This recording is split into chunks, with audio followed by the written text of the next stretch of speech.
No kumasyak investor, ikang ka iti kapital. Baysa nga banag nga ikang ka iti kapital. Ngem it's another thing nga ammom nga padakkelan deta negosyong. If I am an investor and I gave you a capital and you don't know how to grow that capital and business, no makitam iti Bible, the parable of the talents, ada inik kan na ti 5, ada inik kan na 2, ada inik kan na maysa. Di inik kan na 5, napagduble na, right? Di inik kan na 2, the same thing. Ngam di inik kan na maysa kakabsat, han na napagduble. Okay? Kasi nga han na in-invest. So ano inaramid na kakabsat, DJ Master, ka DJ 5? Bakit ninayunan na pa DJ? Diba? Ngam di dyan na ikanti maysa, gaputa din na napag-multiply, inala na kakabsat. So my point is, if I'm an investor and I give you a capital and you cannot multiply, you cannot grow the capital and the business that I entrusted to you, why would I trust you again?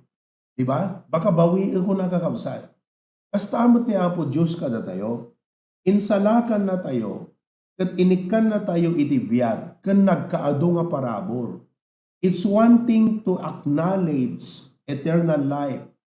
Ako natin, Lord, thank you for saving me. It's one thing to acknowledge your life. Thank you, Lord, I'm still alive. It's one thing to acknowledge the blessings of the Lord. Thank you, Lord, for my job, my family, my opportunity.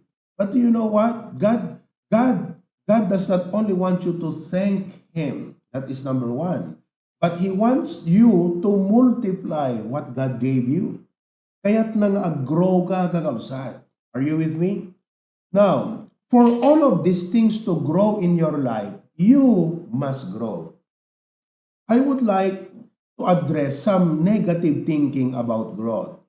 Maybe kung na ayaw nga kastagat nabayagak nga Kristiyanon, listen to me. Ikinabayag a Kristiyano is not equal to growth. Ang nagaputa na bayag kan, kat nag-grow kan kakabsat. Okay? Siguro ikarkararag yung grow kayo, but you are not doing the things that you need to do to grow. I want you also to realize that growth is not automatic. It's intentional. You do not automatically grow. You have to intend to grow. Babaling ako natin matkat, well, nataengan nakmutten, pastor, anang atapay ti maaramid ko nga para iti apo. Ante ko makunaan nga, ubing taypay lang, kat anak ko mat maaramid tay para ti apo. Uno nataengan tayon, kat anang atat maaramid taypay nga para iti apo. I want you to realize, kakabsat, amin tayo nga members, whether you are young or you are old, at the purpose ti apo, kat mabalin na tayo amin nga usaran. Do you all agree with that? Say aloud, amen. So, because of that, we should be motivated to grow. Dapat amin tayoag-grow kakabsat. So, again, it's one thing that the Lord has blessed us, but it is another thing that we know how to make all of these things grow, and we should grow. Now, iti nga malam kakabsat, kung na binasa tayo, but grow in grace. Okay? Rumang ay kayo kuma iti parabor. Tipod no nga panagrang ay kakabsat, tingnan na so deti grow in grace. It means that we grow in our capacity to receive the grace of God. Grow in grace kunanan. Diba? Kasi ti grace ti Apo, like this. Ti grace ti Apo kakabsat, as labay-bay ti kadakil na. Timbamot la tay gumaw. Diba? So, tiket na nga sa ti grow in grace, ang nga di grace ti Apo ti dumakdakil. No, di capacity nga mang-receive di grace ti Apo ti dumakdakil. Nawatan nyo kakabsat? So, no bay kaslabay, bay ti kadakil ti parabor ti Apo, ketimbat bit-bit mo, dapat agbaling nga drum. Tunukan agbaling nga dump truck. It's your capacity. So, ibig sabihin, we should grow, in the grace of God. Meaning, our capacity to experience the grace of God in our life. Alright? Now, i-topic ko itang malang kakabsat is, why grow? Apay nga masapol grow tayo. So, ulitik lang ulitan. Kaya't ko nga ma-break DJ mindset nga nabayag ako. Actually, no, dumano sinupay tinabayagan, tas isupay yung tinarigat nga isuron. Madi ka kapsat. Okay? Dapat no nabayag ka, mas nga ma-realize mo, there are a lot of things that you need to learn. Because to whom much is given, much is required. Amo ko na nga, ubingak matpay, or nataengan nakmutan. No. Because ti Apo, at dati purpose na titunggal may sa kadatayo. Kaya't nakangamaraman. Sino kada kayo di mamati nga, ti Apo, sino kada kayo di mamati nga, at da pa kaaramatan na ti trabaho iti Apo, itay na iwanan. Da pa kaaramatan nyo. Very good, very good. Okay. So, itat nakakabsat, why grow? Okay? Apa nga dapat grow tayo? So, there are 5 reasons why we should grow. Number 1, take this thing down. Spiritual growth protects us. That. Spiritual growth protects us, kakabsat.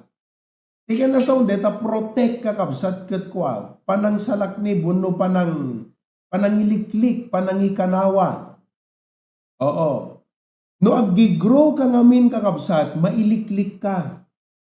I would like for you to realize that ti panagbiag, tapnon ti kasta ket nabalegi ka, ken makaayayo ka iti Apo kakabsat, masapol nga masursurom iti umiwas. At iti dapat nga iwasam. I would like to introduce that idea kakabsat, that truth. Kasi ti tao ngamin, awan di panunot na nga iti dapat liklikan na ken iwasan na kakabsat.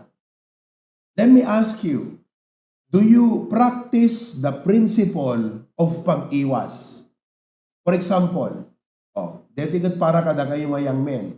Adda young men nga kinasaritak dito ite lawas. Kaputa makita kakabsat ti barkada na. Active mat pelang ti church kakabsat.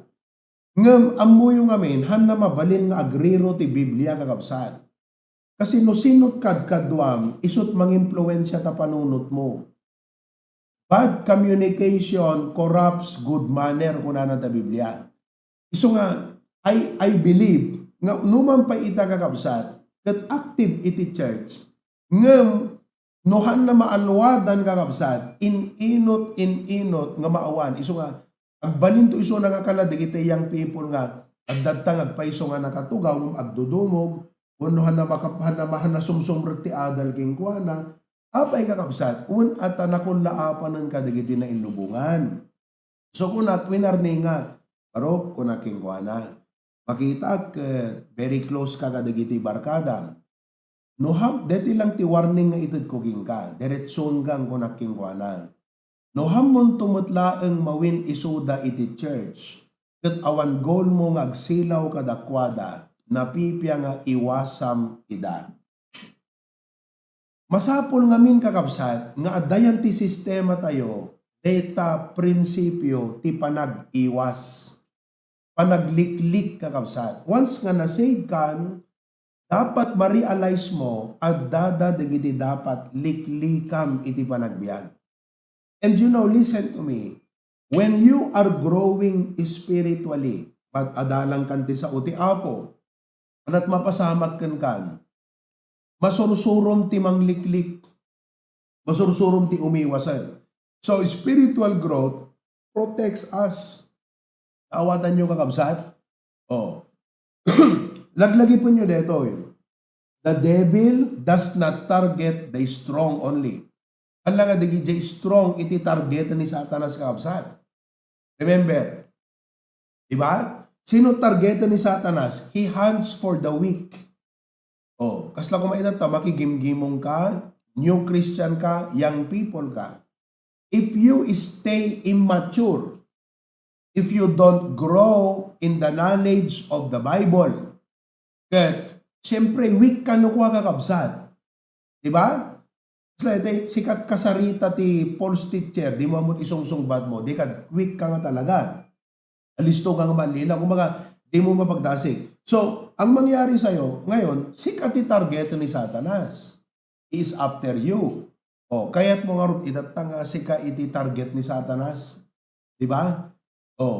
So, ano ti aramidon ti spiritual growth kada tayo? It protects us from false teachings.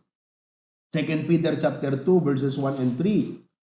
But there were false prophets also among the people, even as there shall be false teachers among you, who privily shall bring in damnable heresies, even denying the Lord that brought them, and bring upon themselves swift destruction. Ito ang matindi, verse 2. And many shall follow their pernicious ways, by reason of whom the way of truth shall be evil is spoken of. Kitaan nyo. Adot maalilaw ko na. So, dito di may isang challenge kas pagarigan di Australia. Ikang kailang ti case tap nun ma-appreciate yun di bagbaga. Ije amin Australia, ti kadaklan nga church, iso dito Hillsong. Kat nagado ti Pilipino kakabsat, nga Christians dito Pilipinas, nga idinag-move that Australia, deta Hillsong ti papanda pag-churchan. Amuyot Hillsong? Kita iti kang kantaan na kat Hillsong kakabsat. Apo impyerno, Hillsong. Oo. Ni Jonas, magigimgimong ija-ide. Uray da Toto, di Edmond. Hillsong ti papapananda kakabsat. Okay? Nga mahanda pa yung ito talaga nga na-save. Kasi amo mga minakat ti tao, kay kayatan nakakabsat, dete maka-cater. Amo no immature ka Kristiyano kakabsat. Ti preference mo, ti Christian life mo is more on preference rather than principle. Dati kayat ko nga ma-realize yung pay. Ulitan, no immature ka pa nga Kristiyano, ti Christian life mo kat preference saan nga principle. Kasla ko madeta, kunada kat kay kayat ko jay Hillsong. Apay, unta very lively, agasam ta full band. No full band ko na da, kompleto drums na, kompleto cymbal na. Oo. Katat nakakabsat ko na da, hala di jay, ababat dimong. Oo. Dikad, you like a Christian life based on your preference. Imbes nga ti Christian life mo based on principle. So no Kristiyano ka, kat ti panagpilim, iti panagserbi ti Apo, kan panagpilim ti church, kat based on preference kakabsat, you are immature. Kaya't nga sa uwan, nakadepende ijay likes mo, kan taste mo, ikayat mo nga church. But is that how Christian life is supposed to be? Do you serve God? Do you look for a church? Nga ti factor kan basis kat di preference mo? Or you should serve God and look for a church nga ti basis mo kat di principle ti Word of God. See? That's the difference. Iso nga, nakitak di jay kakabsat, iso nga kunak, I need to teach them the Bible nga adresak di gitoy nga bambanag tapnon no dumteng tirigan-rigat iti panagserbida diti HBBC. Anda ko na nga, ijayak lata Hillsongan, adoonay mo ti requirement dito, is total, isunto lang nga iso. Yon, kastat panunot dagiti immature. Kasi sapsapulan tay panagserbi, kantay Christian life, kantay church, nga maitutok, wano maifit ka DJ preference da kakabsan. But I would like for you to know that Christianity is not based on your preference. It is based on principle. It is not based on where you are convenient to serve God. Di uray man kakabsat, nagasgasat tayo pa itatangag, daydayaw ti Apo ta, nakapilya tayo. Naka-aircon kayo man lad dita. Numasadot kayo pa lang nga mapan makigimong dita, kat aircon lang nga roden kakabsat. Talaga nga, nasadot ka a Kristiyano. Kasi, kita nyo man ti Biblia, adakad kapilya ididigidi Kristiyano ngayon una, awang kapilyada. Ano't paggaderan da idi kakabsat, balbalay. Iso nga, iti balbalay, kas pagarigan, may isa nga distrito. May isa nga balay, bayinte nga pamilya. Amuyo ka di kakabsat nga, no basaan di Book of Acts, idi adakam ti airport ta Manila nga agawit ko. Mas basaan ta Book of Acts, nabasak DJ, amoy di parte nga natnag ni Eutychus. Agpiprits ni Apostol Pablo, natnag ni Eutychus, taapay, nakaturog. Two reasons kakabsat. Number one, napaot unay di preaching. Agasam no Kristiyano ka nga preference ti preference ti sursurutem ti Christian life, hamo kayat dito HBBC na. Taapay kakabsat, napaot unay ta preaching. Ingka di sabali nga baptista hawayang kakabsat, nga dete kahit nang sa 15 minutes, nalpas ta preaching ang kakabsat. Nakaragragsak ka Kristiyano. Kasano nga naragsak ka Kristiyano? Sikalat na ragsak ni Apo Diyos saan? So kaya't ko nga maawatan nyo deta nga, haan nga dete, kastilatat kalakana kada gayon nga, awang ko kayat dito yan, nahigpit una, inak di ba? Kas di matlatak kalakana king kang kakabsat. Madita kasta nga Christian life. Nga no, dadim kinayat, gaputa hamo makomply, hamo nga makop-apan kakabsat, kat dimlat ta kayatan, kat ingkalat ta, di bangir nga church ang kakabsat. That's not biblical Christianity. That is self-centered Christianity. Sikati gapuna kakabsat, self-centered Christianity di jay. Iso nga, we all started as self-centered. Detat kayat ko nga sawan.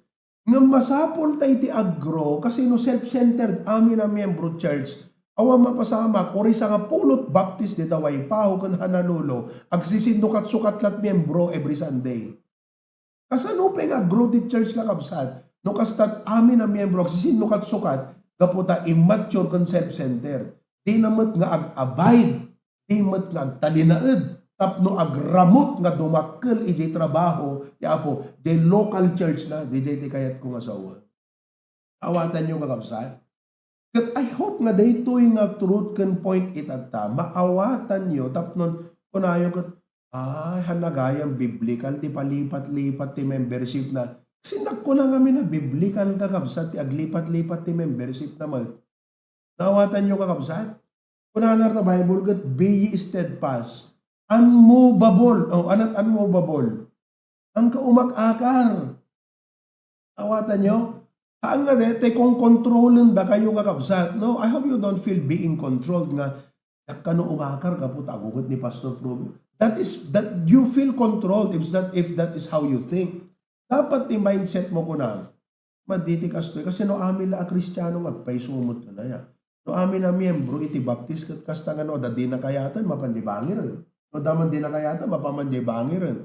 Ano, mapasama ka, digiti amin na churches, ang kakabsat. Kasta ti plastar, digiti daddo mga Kristiyano at Australia. Diyak amuno kastamot ti plastar, digiti daddo mga baptist dita Hawaii. Nga mabali na kastamot. That's very immature, no kwa. Of course, we only started as self-centered, but we need to grow. Tapnon hindi kasta kakabsat, handay wakas jay. So nga, anak inadanak idan. Imesa nga insumrok kadakwada kakabsat, deta music. Kasi, amom iti immature Kristiyano, agsarsarag te kayat na nga music.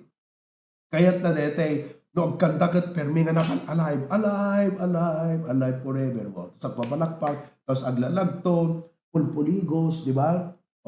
Awang gidyat na, kas dala na pa nag-attend te concert. Amuyo di concert ngayon, magbagagon. Nakita di Facebookan. Okay? Parites yun. Okay? Anyway, alive. Nga nagragsak na nga kasjay. Di ba? Anyway.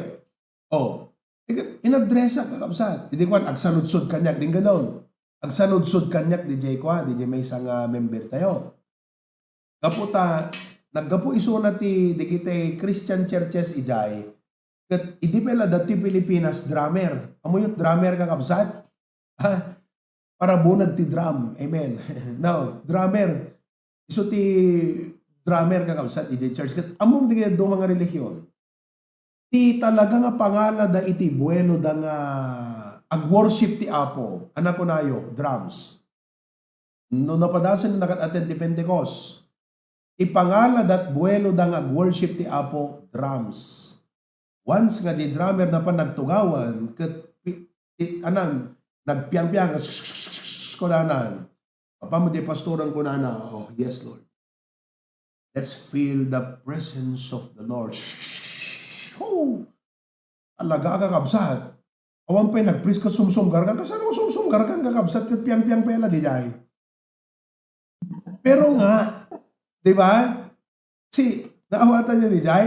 Kat kunana kanya, pastor kunana. Paano ngayon ito? Kasi nung mag-preach ka ng worldly song, tinanggal ko na yung worldly song sa sasakyan ko. Ngayon, meron akong mga Baptist na songs, meron akong Hillsong. Kunana, dapat patugtugot no kwa. Paano po yung Hillsong? Kunana kanya. Hindi ka sinong batak. Impakitak dati verse Book of Proverbs. Na kunana, a word fitly spoken. Kunana, is like apples of gold in picture of silver. Kunaking kuana, gusto mo ba? Mangalak ti mansanas, ipangko yan ti arinola, sako idasarken ka, kanam di mansanas? Ay hindi pastor ko na, kastamot iti Hillsong. Jay lyrics na, kasla mansanas, at dadgad na ijay lyrics, ngam jay na aramat nga musical nga genre. Amuyot genre, nga genre. Oh, di na usar nga genre. Di na usar nga genre, worldly, di style na. So it's like apples of gold in picture of silver. Kat idinaamuan na, di truth ko na. Ganun ba, pastor ko na? Oh, Brad. Ko na. Oh, ito na naman ang magiging challenge sa akin. Mag-a-adjust ako. Kinakailang kasi, pastor, yun yung nakasanayan ko na music. Yun ang ibig kong sabihin. So, tinagpintas king kwa na, ma-acknowledge na, nga di Christian life na, ada preference na. Pero, willing nga mangi-forgo di preference, tapno embrace na di principle. Kasta ti growth kakabsat. Amin tayo, ada preference tayo ka. Diba? Di kadmat na sulit mo ti umay mo ti malam ti Domingo. Ikad ko na, narigat, ti malam ti Domingo, naklata di church nga pangbigatan kong kunam. Panunot no kat immature pa a Kristiyano di jay. Preference pa lang ti Christian life na. Oh, so dugdugat deta nga dagdagulitan ka kapsa. Tapno agsagapsap ka na kayo. That Christianity is not to be self-centered, it's not to be preferential, it is not what is convenient. But Christianity is principle and conviction. So if you do not grow, awa nakakabsat, hanggang nga mailiklik ka, digiti ka kastoy nga possibilities kan tendency. So it protects us from false teaching, it protects us from Satan's trap. Oh, amo yung trap kakabsat, patibong. Do we have a divided groups after this, Preacher Glenn? Yes? Okay. Ha? Tawang pa lang? Okay. Now, napintas kaming after that, you got a divided group kayo so that you can share your realizations. Ayan. I will end in 7 minutes. So you have 20 minutes to have the realization time with your group. Alright? Kaputa idek tungtung kang Preacher Glenn, kat napintas sa kasi kung naawatan na dya idea, so nga, we'll do that. Alright. It protects us from Satan's trap. Amom ngaming kakapsat, iubing, mayat aming kingkwana. At awan iti pagdasig na nga sistema di panunot. Iti good can bad, right can wrong, better, good, better, best. Awan pa di nga sistema di panunot na. So amin mayat. Kastamot kakapsat, nohang kapay nga nag-grow. Kasla amin agpapada. So ako naman, baptismat, kung kunam ngamin nuwang. Ngam no aggrow kan kakabsat, aya, amumon nga mapagdasig. So nga, uray Domingo, kunada ko making kagat, 3 times no kwata sweldo mo, kunada king kan. Ha? Two times, apo, uray ta agtight sak. Nangaramid ka man ti katwiran mo, agtight sak mo't no kwan. Tak ka na makatulong ta church, apo, dagijay ti pangalala mong gag. Ngam no ibagak kan kakabsat, ngati ko na ti apo, to obey is better than to sacrifice. Nag-tights ka ngagpaiso, di ka mo't nag-obey nga na pan nakigimong, anak ko na ti apo, makarimon ta sakripisyo. Kuna naking ka no, dakas ta nga adal keng ka, ay madingarod apo, nga mapanag agtrabaho Domingo, sakon to ikatwiran nga agtight sakmet, because to obey is better than to sacrifice. Kasi ni Saul, api din pinatay amin. Kung nangakasta ni Prophet Samuel, ang tagtag-tagari, kasi di kita nga mangmangod mo nga bakbaka, idaton ko ti Apo. Kita anak ko na ni Samuel, ay ko na, to obey is better than to sacrifice. Agpaiso nga dadaton mo nga makarimon, kasi di ka sinurot the instruction ti Apo. See? Kakita yun at tagap. So nga, it protects us from Satan's trap. It protects us from wrong choices, kakabsat. Hantay maiwasan nga agpaiso, kala ko mabagi. Hamo maiwasan nga adot agpanatan yan ta arubayam. Ngam no napigsat immune system mo, ang kamaakaran. Kasi di Apo, idisakbay kam nga mapan, intake hid ko di advice ni Preacher Glenn, Manong, you need to take, di ko na kanyak, di napanggam ni March, B-complex ko na. Kasi di B-complex ka no, si bibiyag ka ti al-al daw, nakaturog ka ti rabi. Di daddo mga min aswang, si bibiyag ti rabi, nakaturog ti al daw. Dat ko na, ay umayat. Iso nga 1 week before ka, madamag ko, aguyik da, tatrangkaso da, agpapanadagdag, agtext, Pastor Jack Makapanje, kapilyang agsum kami, takas tiyak sa sakit. Apo kasano, deto yan. Iso nga ko namin kan ma'am kay, i-complex ta, ag-vitamin C ta, papigsaan dati bagitan. Iso nga di mapang kami, agsasakit da kakapsat nga daduma. Ngam kasi ti Apo, ore kasanot ka, busy ka stressful day, inaramid midjay. Hanggang nagsaksakit. Napigsa di immune system by the grace of God. Kasta no, grow ka. Adun ti maupupay, adun matnag nga Kristiyano, adun agbabacksliden. Sika, adda ka penad ta. Adun agpapanawan, agkukwitan, adun ti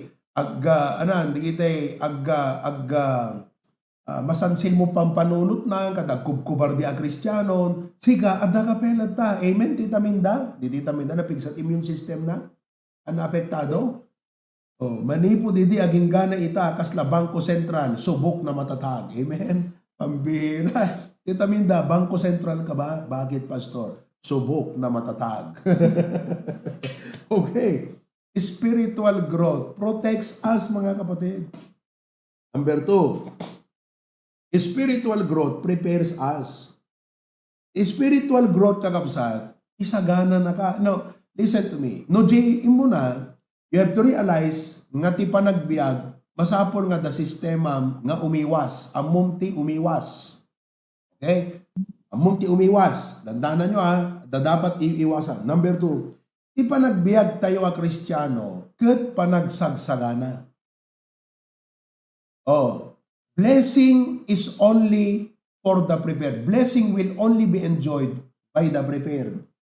Everything you do in life is a preparation Nakapuot ka pa iti mapan, ag-flight ka dire. Da kayo nga nagbabakasyon Pilipinas, api di kayo na pulos nagsaganan.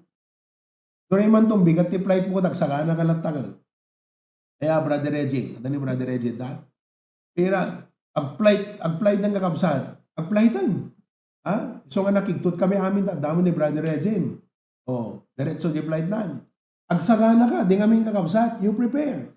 See, spiritual growth prepares us. Life has stages, so dapat nag-prepare. I don't need to go and discuss about the philosophical and everything, but I hope you realize, nga no, ag-grow kayo ita kakabsat, that umay DJ, dimdim lang amuno, anamot ti pangaramatan ti abugan ka, that isagsagana na kagayam, ti panangaramat na gan ka. I pastored Pasukin for 7 years. I was 15 years old when I became a pastor. But for me, it was about pastoring. But for God, it was about preparing. Sagsagana na gayam kakabsat. Iso nga ide agasyumak dito yan, 2007. Haanak nga brand new pastoran. Haanak nga dete katiliw nga naisabak. At the 7 years nga experience kon, iti actual nga pastoral work. Iso nga dete pastorak dito yan, kasi di Apo, damot sang kabatitan nga knowledge ko, practical knowledge ko, iti pa nagpastor. Preparation. Now listen to me. Amuyo ka di nga, deti agdama nga level tayo nga HBBC ita, ket preparasyon for greater. Last week, amuyo tinted ni Pastor Abante kanyak nga topic, global ministry. Ada nag-preach about pastor family, ada nag-preach about the church. Yung topic ko, global ministry. So, ano tinted ko nga topic? The mechanics of a global ministry. Diba? Why? Global ministry. Kaya nakasawan, apay nga iti churches tayo, kunat. Apay nga ti vision tayo kat hanga pang local, pang barangay, pang sitio lang, pang probinsya. Apay nga dapat ti vision dagiti churches tayo, pang global. Apay, anyo kunaan ko mga probinsya kayo lang, dakam tupay kakabsat, third class municipality kam ide, probinsyano kami. Ngam apay nga naaramid mi by the grace of God. If we can do it, you can do it. It's difficult but it's doable. Kunak mo da. Amen kakabsat? So sinong bata? How to have a global ministry. So yung panggumod de gite kasla nakita tayo nga importante nga laws and principles to sustain global ministry. Kasi kakabsat, listen, ang nalaga nga sustainaran deti church tayo ita. Na yung baglangan ng takasla ko madita Hawaii. Maasahan tayo di preacher Glenn. Maasahan digit aks tayo. Amen? Kanda kayo nga do mga men nga support men. Awang kakabsat, do papaanawa kayo kumadita, anak global ministry tayo kumangaron. No awan unity yo, no hangking nga one heart. No kung ayo, bapaman Australia ni pastoran. Bapaman Europe Datay man timang bayad ta trip nan. No kastan pa nagwarwarot ta panunot mo kakabsat, nadagsen kumaan. Awan mo lakas ta tipang panunot na kakabsat. Ibagayo ka dino, dakas tatakwa, patamay tayo. Ay, pakwa tayo, paanbularyo tayo. Kasi, at dati ko, ada angin, di panunot na, patudok tayo tinidel kakabsat. Tapno rumor, di angin na, amen? Saplitan nyo ti kuha. Saplitan nyo ti saluyot kan marunggay. Tapno di kastagat maitama, di kita pang panunot na. Awan mo lang, amen? See, that's what I'm saying. Kat diyo lang amo nga digidi na paspasamak mo't kada tayo. I can now speak this nga awan ti revenge ti puso, awan bitterness ti puso. Though it was painful. Ayan. But we can speak that the trials we've been through as a church kakabsat, in God's perspective, was only a preparation. We could now be able to say that men meant it for bad, but God meant it for good. At isot na prepare kada tayo for a greater ministry kakabsat. Amen kakabsat. So nga kastamod kada kaita, aggrow kayo. Ang nga dapat ni pastor, ti agpagpakaasi kada kayo, dagay ti dapat. Ala na pastor, ala na preacher Glenn, disciplean dakman, trainingan dakman, bisitaan dakman, mentoran dakman. Ang nga detay, Brad, umay kanto mambisitaan. Nagadupen lang excuse mo. Kastoy ngamin, Ay, masapol, amom no naawat, no, the momentum mo ti Christian life mo, talaga nga si kati mangisarak ti panagrom. You take ownership and responsibility for your personal development and growth. As an example, as your pastor, mga kapatid, I came to a point that I take full responsibility and ownership of my personal growth. Do you realize nga dakyan ta airport kakabsat kat agis-study ak naimbag ta inikanak ni Preacher Glenn, dete tinangisit nga isolbong mo dito. Oo. Iso nga, ori na kasarsaritak mangmangag ko, di na among agdingdingagak nga, kasarsaritak nga adadingdingag pa sa balay. I preach a message, I started a series of lesson idikalman kakabsat idibatak. Amo yung title na, The Causes of Failure. The 35 Causes of Failure. Oo. Diba? Kung bagagat lumaki na, sinapol ko di problema, apehan agandar. So kinitat, kunat, mamati ak kakabsat, nga ti Biblia is a book of law. Kat masapol nga ako nakapo kayat kung agsaksid, nagiti kakabsat, iti career life da, ti professional life da, kayat kung agsaksid da, ti student life da, ti family life da, ti marriage da. Kat no, jak isuro ti biblical law and principle, igita itukot secular ti pagpidutan dat prinsipyo dat tapno agsaksid da kunat. So nga, please give me a lesson. Jak makaturog jay flight me from Manila to Australia, 7 hours, isot ubrak, nag-study at the causes of failure. In-share ko di kalman. Kaya ito tayo i-share ko kada kayo. I-series of lesson ko ito kakapsat. Ngam ituloy tayo itong maminsanan. Amen. Ag-grupo kay Pelag Realization. You have 20 minutes to do that. Magkararag tayo. Lord, thank you so much. And what a blessing, Lord. There is so much that I could impart and share and teach to our people. That dakil na challenge ka dakam ita. We need to grow. To protect us, Lord, and to prepare us. Nagbaling kam ko mga stable, steady, strong na Kristiyano, Apo Diyos. I give you glory and honor in Jesus' name. Amen.